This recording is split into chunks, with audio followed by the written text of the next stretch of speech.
सबसे पहले कराची के इलाके गुलिस्तान जौहर में पेश आए वाक़े से मुतालिक आपको अपडेट करें। गुलिस्तान जौहर में पुलिस एहलकारों की फायरिंग से जाँ बहक आमिर की नमाज जनाजा आज बाद नमाज ज़ोहर अदा की जाएगी। आमिर की वालदा ने वज़ीर आज़म, चीफ जस्टिस और वज़ीर आला सिंध से इंसाफ की फरहमी और मदद की अपील की है। 26 साल के आमिर को शाहीन फोर्स के एहलकारों ने घर की दहलीज पर मार डाला था। फायरिंग के इल्ज़ाम में 3 पुलिस एहलकारों को गिरफ्तार करके मुकदमा दर्ज कर लिया गया है। FIR में कत्ल और इंसदाद दहशतगर्दी की दफात शामिल की गई हैं। मजीद हमें रिपोर्ट करेंगे नुमाइंदा जियो न्यूज़ कमर अली।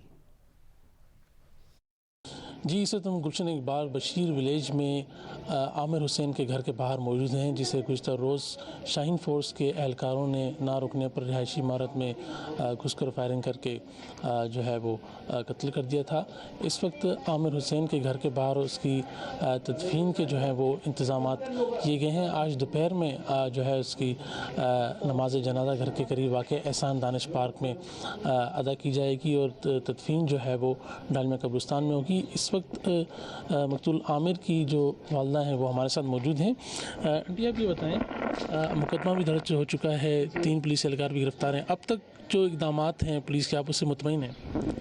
पुलिस के इक़दामात से तो मैं मुतमईन हूँ, मगर आगे जो केस चलेगा उसके लिए मैं चाहती हूँ कि हुकूमत मेरा सपोर्ट करे, यानी साथ दे। और ये आमिर का बेटा है, इसका क्या होगा, इसके लिए मैं सोचती हूँ यानी हमारी मदद करें, हमारे साथ इंसाफ करें। चीफ जस्टिस साहब, वज़ीर आला, वज़ीर आज़म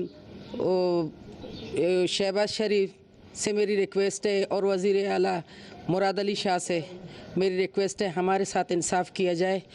कोई और हमज़ा यतीम ना हो, और इस हमज़ा के लिए मुझे इंसाफ चाहिए। हमज़ा के बाबा के कातिलों को इबरतनाक सज़ा दी जाए। पुलिस फोर्स के अंदर से ऐसे जो करप्ट हैं उनको निकालें कि कोई और माँ का गोद न उजड़े और कोई और हमज़ा यतीम ना हो। कराची के इलाके गुलिस्तान जौहर में 26 साल के आमिर की 14 माह कबल शादी हुई थी और वह एक बच्चे का बाप था। गहरी धुंध के बायस मोटरवे कई मुकामात पर बंद कर दी गई है। मुल्तान और गिरदोनवा की सूरत हाल से आगाह करेंगी नुमाइंदा जियो न्यूज़ कशमाला इमरान। जी, मुल्तान इस वक्त शदीद धुंध की लपेट में और शदीद धुंध के बायस मोटरवे M4 पिंडी भटियां से अब्दुल हकीम तक बंद कर दी गई है और शाम 6 बजे के बाद ही शदीद धुंध के बायस मोटरवे पर जो हद निगाह है वो ना होने के बराबर रह जाती है, जिसके बाद M4 और M5 मोटरवे मुख्तलिफ मकामात पर बंद कर दी जाती है। इसके अलावा मोटरवे पुलिस ने ताकीद की है कि सफ़र के दौरान फोग लाइट्स का इस्तेमाल ज़रूर किया जाए और इसके अलावा गैर ज़रूरी सफ़र से भी गुरेज किया जाए। और मुल्तान में शदीद धुंध के बायस मुल्तान इंटरनेशनल एयरपोर्ट से आने और जाने वाली अंदरूनी और बैरूनी परवाज़ें हैं वो भी ताख़ीर का शिकार हो रही हैं और महकमा मौसमियात का कहना है कि जो ये धुंध का सिलसिला है वो अगले कुछ रोज़ तक ऐसे ही जारी रहने वाला है। दुनिया के आलूदा शहरों में लाहौर का 3रा नंबर है। मिसमॉक के बायस लाहौर के तालीमी इदारों में 7 दिन की छुट्टियां बढ़ा दी गई हैं। मजीद हमें रिपोर्ट करेंगे आजम मलिक। जी, अगर बात की जाए सर्दी की तो लाहौर समेत पंजाब के मैदानी इलाके इस वक्त शदीद धुंध की लपेट में हैं, जिससे सर्दी की शिद्दत में इजाफा हुआ है। अगर लाहौर की एयर इंडेक्स क्वालिटी की बात की जाए तो जो इस वक्त 239 के करीब है। लाहौर आज भी आलूदा 3 शहरों में शुमार किया जा रहा है। लाहौर मोटरवे को हर किस्म की ट्रैफिक लिए बंद कर दिया गया है। लाहौर से M1 M2, लाहौर से पिंडी भटियाँ, लाहौर से फैज़पुर और शेखुपुरा तक मुकम्मल बंद है। मोटरवेज़ हुकाम का कहना है कि गैर ज़रूरी सफ़र से गुरेज किया जाए और फॉग लाइट्स का इस्तेमाल किया जाए। दूसरी तरफ अगर बात की जाए तो ट्रेनों का शेड्यूल भी धुंध की वजह से पंजाब के अंदर मुतासर हुआ है और परवाज़ों की आमदोरफ्त का सिलसिला जो है उसमें भी तख़ीर देखने में सामने आ रही है। स्मॉग के साथ साथ जो है शहरियों को महकमा मौसमियात की तरफ से ये हिदायत जारी की गई हैं कि वो मास्क का इस्तेमाल करें और बाहर निकलते हुए सर्दी की जो शदीद एक लहर है इससे बचने के लिए गर्म और मोटे कपड़ों का इस्तेमाल किया जाए। महकमा मौसमियात का कहना है कि आज लाहौर का कम से कम दर्जा हरारत 3 सेंटीग्रेड, ज़्यादा से ज़्यादा 17 सेंटीग्रेड रहने का इम्कान है और आइंदा 24 घंटों में धुंध और सर्दी की शिद्दत में इजाफे का भी इम्कान है, जबकि बारिश की अभी तक कोई सूरत हाल बनती दिखाई नहीं दे रही। जी, मौसम से मुतालिक मजीद आपको अपडेट करें कि मगरबी हवाओं का एक और सिस्टम शिमाली बलूचिस्तान में दाखिल हो गया। आज रात से जुमेरात तक मुल्क के बालाई और वस्ती इलाकों में हल्की से दरमियानी बारिश और पहाड़ों पर बर्फबारी की पेशगोई की गई है। मौसम सरमा की बारिशें मुतासरीन सैलाब के लिए नया चैलेंज बनी हुई हैं। मजीद हमें रिपोर्ट करेंगे नुमाइंदा जियो न्यूज़ नूर जमाना चकजई।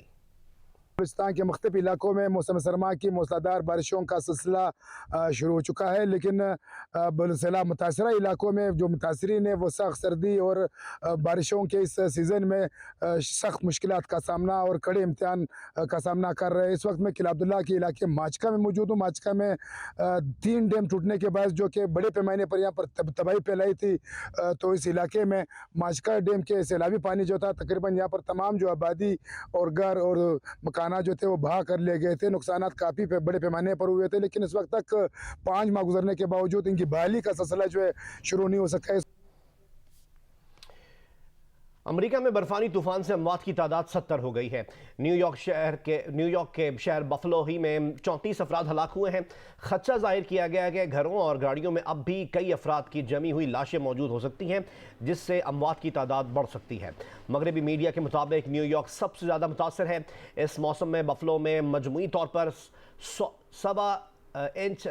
इंच बर्फ़ पड़ चुकी है, जिसने 1880 दौर का रिकॉर्ड तोड़ दिया है। अस्पताल लाशों से भरे हुए हैं। सख्त मौसम के दौरान ईस्ट कोस्ट रियासतों में हजारों अफराद अब भी बिजली से महरूम हैं। चेयरमैन पीपल्स पार्टी बिलावल भुट्टो जरदारी ने इमरान खान को पार्लियामान में आने की दावत और वार्निंग एक साथ दे दी है। गढ़ी खुदा बख्श भुट्टो में बेनजीर की बरसी के इज्तिमा से खिताब में बिलावल भुट्टो जरदारी ने कहा कि कठपुतली को आखिरी वार्निंग है, आकर पार्लियामान में बैठे, नैब और इलेक्शन इस्लाहात का हिस्सा बने। वो नहीं चाहते कि आपके खिलाफ नैब इस्तेमाल हो। पार्लियामान आ जाएं, वरना हम उन्हें नहीं रोक सकेंगे जो ये काम करते हैं। बिलावल भुट्टो जरदारी की इस तकरीर पर रद्द-ए-अमल में रहनुमा तहरीक इंसाफ अब्बास चौधरी ने कहा है कि बीबी की बरसी पर आज इस्टेब्लिशमेंट की कठपुतलियों ने तमाशा लगाया था। भुट्टो ने मुल्क को जो आइन दिया, जरदारी ने जाती उमरा के चोरों से मिलकर उसके इंसानी हुकूक के बाप की धज्जियां उड़ाई। पीटीआई इंतखाब से फरार में जिंदगी तलाश करने वालों को अवाम के सामने खड़ा करेगी।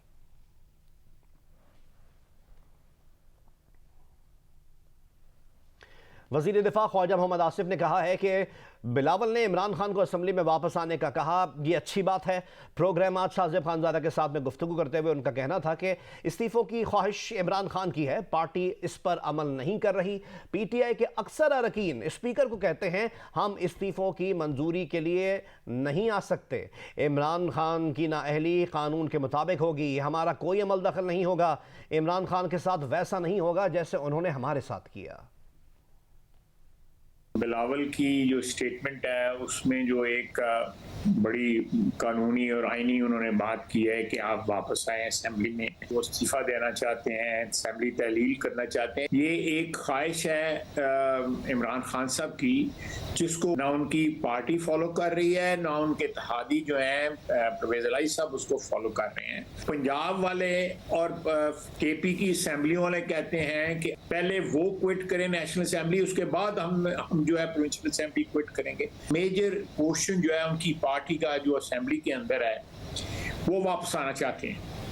उनमें से बहुत से लोग इस्तीफा नहीं देना चाहते। स्पीकर साहब के साथ वो राब्ते में है कि हमें ना बुलाइएगा, इस्तीफा दें। डिस्क्वालिफिकेशन जो है वो कानून के मुताबिक होगी, उसमें हमारा कोई अमल दखल नहीं होगा। जिस तरह हमारे साथ हुआ है उस तरह नहीं होगा, कतई तौर पर नहीं होगा। तहरीक इंसाफ के रहनुमा शाह महमूद कुरैशी ने कहा है हम पार्लियामेंट में अपना किरदार अदा करने के लिए तैयार हैं, लेकिन हुकूमत संजीदा नहीं है और इंतखाबात की तारीख नहीं दे रही है। इस्टेब्लिशमेंट गैर सियासी है, हम कैसे उनसे रब्ता कर सकते हैं। बिलावल हमें पार्लियामेंट में आने की दावत नहीं दे सकते, ये वजीर आजम का इस्तेहकाक है। आगे बढ़ें और आपको बताएं कि हसीन वादी स्वात के लिए साल 2022 अच्छा साबित ना हो सका। सैलाब और अमनो अमान के बाद वाक़यात ने वादी के हुस्न को नजर लगा दी। सयाहत इस वजह से बुरी तरह मुतासिर रही। महबूब अली हमें रिपोर्ट करेंगे। बुलंदोबाला पहाड़, बर्फीली चोटियाँ, घने जंगलात, शोर मचाते दरिया और गुनगुनाते आबशार। जी हाँ, ये है जन्नत नज़ीर वादी स्वात, जहाँ हर साल लाखों की तादाद में सयाह पहुँच जाते हैं। लेकिन ना जाने इस वादी को किसकी नज़र लग गई।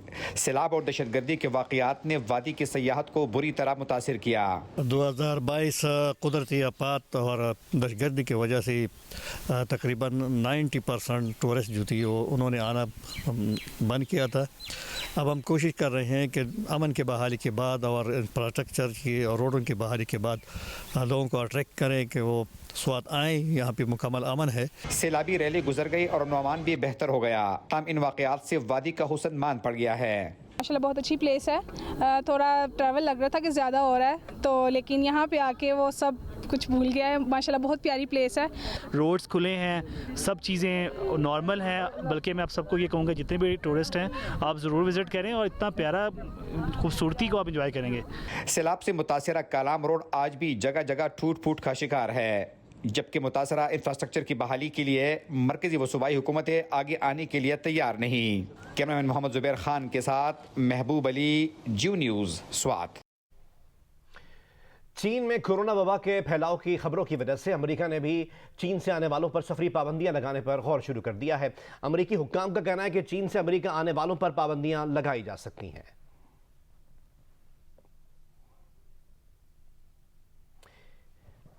सुनारों ने साल 2022 को नुकसान का साल करार दे दिया। सुनार कहते हैं कि महंगाई के बायस जेवर बेचने वालों की तादाद निस्बतन ज्यादा रही। फैसलाबाद से में रिपोर्ट करेंगे नुमाइंदा जियो न्यूज़ इरफानुल्लाह। साल 2022 के आगाज से सोने की कीमतों में होशरुबा इजाफे के रुझान ने पूरा साल सराफा मार्केटों को मंदे का शिकार किए रखा। जेवरात की खरीदारी ना होने के बराबर रही, जबकि जेवरात फरोख्त करने वालों की तादाद निस्बतन ज़्यादा होने से सुनार इस साल को खसारे का साल करार देते हैं। हमारा कारोबार जो है वो बिल्कुल जो है डेड हो गया हुआ है सोने की रेट बढ़ने की वजह से। कस्टमर बहुत ज़्यादा कम है, कोई कस्टमर नहीं आ रहा, बहुत कम। उसी खामोशी के साथ हम सुबह आते हैं, शाम को घर चल जाते हैं। लोगों के पास इतने बिल जमा करवाने के पैसे नहीं हैं, फिर वो अपने जेवरात ही बेचते हैं बेचारे। कोई अंगूठी बेच के जा रहा है, कोई कांटे बेच के जा रहा है। शादी ब्याह के लिए जेवरात की खरीदारी करने वाले कई तोले की बजाय 1-2 तोला ही खरीदने पर मजबूर हो गए। बेटी की शादी के लिए सोना खरीदने आया था, 5 तोले सोना खरीदना था, लेकिन सोने का रेट इतना ज़्यादा है कि अब मैं 1 तोला सोना खरीद सकता हूँ बस। ज्वेलर्स 2022 के अख्ताम तक सोने की कीमतों में जारी इजाफे के रुझान को अपने कारोबार के लिए मज़ीद बुरा शगन करार दे रहे हैं। कैमरामैन अली अरसलान और मोहम्मद उस्मान के साथ इरफानुल्लाह, जियो न्यूज़, फैसलाबाद। जम्मू और कश्मीर पर भारत के गासबाना कब्जे के खिलाफ आज़ाद कश्मीर के शहरियों का भारतीय फौजी मोर्चों के सामने कंट्रोल लाइन पर पैदल मार्च। शुरा जोराबांडी पहुंच गए हैं। मार्च आज फिर से शुरू होगा। मजीद हमें रिपोर्ट करेंगे नुमाइंदा जियो न्यूज़ आरिफ उर्फी। वादी नीलम के हेडक्वार्टर मकाम से चलने वाला कश्मीरियों का काफिला जोराबांडी के मकाम के ऊपर पहुंच चुका है। बहुत बड़ी तादाद में लोगों ने इनका खैर मकदम किया है। 75 लोग ऐसे हैं जो नीलम के हेडक्वार्टर से मुसलसल कंट्रोल लाइन के ऊपर चलते चलते कंट्रोल लाइन के बिल्कुल सामने इस वक्त यानी स्मॉल आर्म की रेंज में हम इस वक्त मौजूद हैं। दरिया नीलम और दरिया नीलम के सामने ऊपर कंट्रोल लाइन का इलाका है और कश्मीरी जो है वो पुरअज़्म है कि वो यहाँ से कंट्रोल लाइन के ऊपर भारतीय मोर्चों के बिल्कुल सामने सफ़र करते हुए मुजफ्फराबाद के लिए रवाना होंगे, जहाँ पे यूनाइटेड नेशन के मिलिट्री ऑब्जर्वर ग्रुप के सामने जाके वो एहतजाज करेंगे, वहाँ जाके अपनी करारदाद पेश करेंगे। इनका ये मुतालबा है कि 75 साल का अरसा गुजर चुका है और अक़वाम मुत्तहिदा अभी तक अपनी करारदाद के ऊपर अमल जो है वो नहीं करा सकी और उनका मुतालबा है कि भारत को इंटरनेशनल लेवल के ऊपर जवाबदेह किया जाए और कश्मीरियों को उनका बुनियादी हक खुद इरादियत जो है देने के लिए अक़वाम मुत्तहिदा अपनी करारदादों के ऊपर अमल दरामद कराए। सलामती काउंसिल ने अफगानिस्तान में खवातीन पर आयद पाबंदियों पर इजहार तशवीश किया है और पॉलिसीज बदलने पर जोर दिया है। अपने बयान में कहा है कि खवातीन पर पाबंदियां आलमी बरादरी की तवक्कुआत के बरक्स हैं। अफगानिस्तान में खवातीन और लड़कियों को मसाफी और बामायने नुमाइंदगी दी जाए। अफगानिस्तान में स्कूल खोले जाएं, नई पॉलिसी और इकदाम वापस लिए जाएं। कहा यह पॉलिसियाँ इंसानी हुकूक और बुनियादी आज़ादियों के एहतराम की राह में रुकावट हैं। खवातीन के NGOs के लिए काम करने पर पाबंदी पर भी तशवीश है। सरगोदा में सुई गैस की बदतरीन लोड शेडिंग जारी है। शहरियों को नाश्ता और खाना पकाने में मुश्किलात का सामना है। मैं रिपोर्ट करेंगे मलिक मोहम्मद असगर। जी, सरगोदा शहर और उसके गिरदोनवाह के इलाकों में सुई गैस की शदीद किल्लत का सिलसिला बदस्तूर जारी है। सर्दी की शिद्दत बढ़ने के साथ साथ गैस के प्रेशर में भी कमी वाक़ होना शुरू हो गई है, जिसकी वजह से जो ख़वातीन हैं घरों में खाना तैयार करती हैं उन्हें शदीद मुश्किलात का सामना करना पड़ रहा है और शहरियों की बहुत बड़ी तादाद जो है वो होटलों से खाना खरीदने पर मजबूर हो गए हैं, जबकि कोयला, लकड़ी और एलपीजी की गैस की कीमतों में इजाफे ने शहरियों की मज़ीद परेशानी बढ़ा दी है। शहरियों का कहना है कि हुकूमत के दावे थे कि जो गैस की फराहमी वो जारी रहेगी, लेकिन जो ऐलानात किए उसके बावजूद यहाँ पर गैस दस्तयाब नहीं है, जिसकी वजह से लोग शदीद परेशानी से दो चार हैं।